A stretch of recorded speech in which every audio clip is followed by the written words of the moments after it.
Assalamualaikum warahmatullahi wabarakatuh. Hai semuanya, pernahkah kamu membayangkan bagaimana kondisi seorang ibu hamil yang ada di pelosok Indonesia, yang dimana bahan pangan sulit, bahan pangan yang mahal, serta minimnya pengetahuan tentang gizi ibu hamil? Indonesia memang kaya akan sumber daya alam, tetapi di balik kekayaan tersebut masih ada seorang ibu hamil yang harus bekerja keras untuk memenuhi kebutuhan gizinya. Video ini tuh akan membahas bagaimana tantangan seorang ibu hamil di daerah rawan pangan, mulai dari dampaknya, penyebabnya, serta upaya nyata. Yuk simak video ini sampai akhir karena video ini bukan cuma hanya tentang makanan, tapi tentang soal masa depan generasi bangsa. Gizi ibu hamil merupakan pondasi utama bagi kesehatan ibu dan bayi. Selama masa kehamilan, seorang ibu akan bekerja lebih keras 2 kali lipat. Hal tersebut itu bukan hanya untuk dirinya sendiri, tapi untuk janin yang ada dalam rahimnya. Sayangnya, masalah gizi ini masih menjadi tantangan besar bagi Indonesia, seperti di wilayah Nusa Tenggara Timur, Papua, sebagian Kalimantan, serta daerah-daerah terpencil lainnya. Memang ketahanan pangan nasional sudah meningkat, tetapi penyebaran itu belum merata. Menurut UNICEF Indonesia, gizi yang tidak terpenuhi dapat menyebabkan berbagai macam masalah, seperti bayi yang lahir dengan berat badan tidak normal, stunting, bahkan bisa menyebabkan kematian ibu dan bayi. Menurut laporan WFP tahun 2022, masih banyak sekali daerah rawan pangan yang ada di Indonesia yang mengakibatkan masyarakat di sana sulit sekali mendapatkan makanan yang bergizi.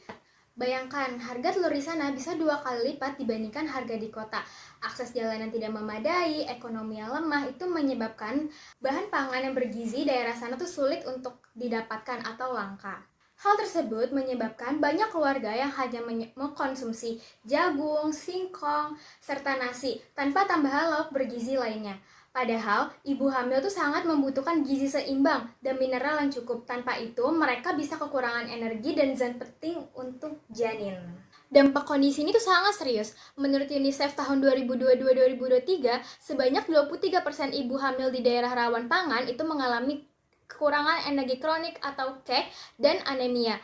Bahkan menurut data nasional menunjukkan sekitar 27% dari 4,6 juta ibu hamil di Indonesia mengalami anemia dan angka ini terus meningkat sebanyak 48,9%.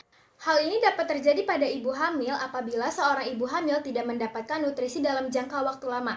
Nah, tanda-tanda bisa dilihat dari lingkar lengan atas seorang ibu hamil. Apabila lingkar lengan atas tersebut kurang dari 2,23,5 cm, tandanya ibu hamil tersebut terkena energi kronik.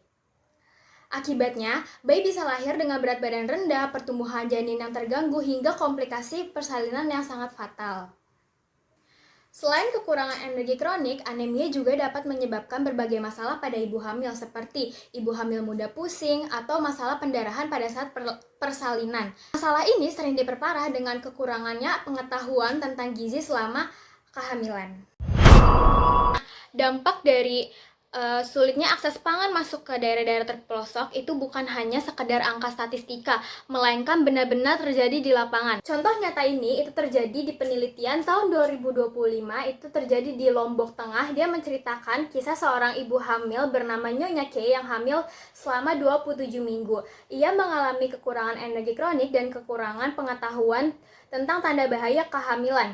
Setiap hari Nyonya K hanya makan nasi dengan tempe, tahu, sedikit sayur, dan telur karena keterbatasan ekonomi dan sulitnya akses pangan bergizi. Penelitian lain juga menunjukkan bahwa ibu hamil masih mengandalkan informasi gizi dari media sosial atau lingkungan sekitar yang belum tentu benar. Kesalahan informasi ini bisa berakhir fatal karena ibu hamil salah dalam memilih makanan dan suplemen untuk kesehatan janin.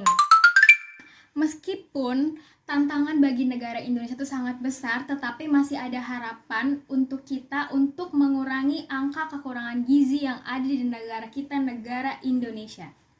Harapan yang pertama atau upaya yang pertama adalah PMT, pemberian makanan tambahan. Pemberian makanan tambahan ini sasaran untuk ibu hamil yang terkena kekurangan energi kronik atau yang berisiko terkena kekurangan energi kronik. Nah, pemberian makanan tambahan ini sudah disesuaikan sesuai kebutuhan ibu hamilnya itu seperti apa.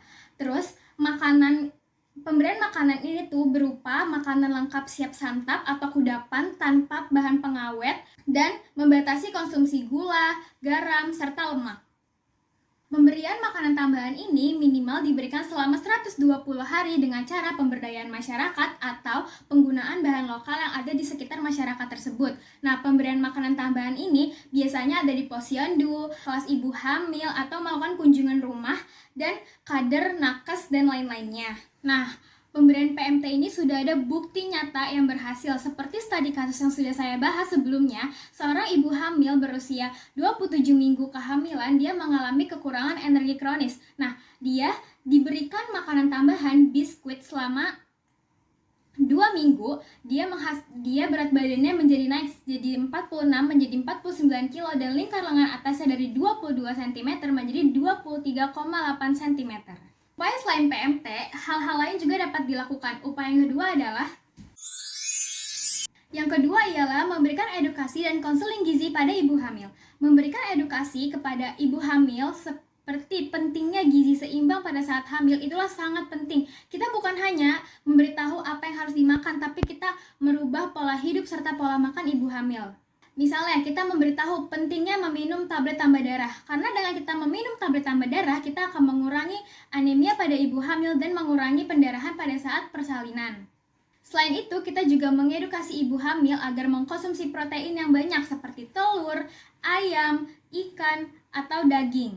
Nah, karena protein itu sangat penting untuk pertumbuhan janin dan perkembangan daya tahan tubuh. Upaya yang terakhir adalah program pelatihan ini mengajarkan masyarakat untuk bagaimana sih mengolah makanan seperti jambu, buah naga, dan sayuran menjadi makanan tambahan yang lebih bergizi. Itu masyarakat bisa memanfaatkan potensi lingkungannya menjadi makanan yang bergizi.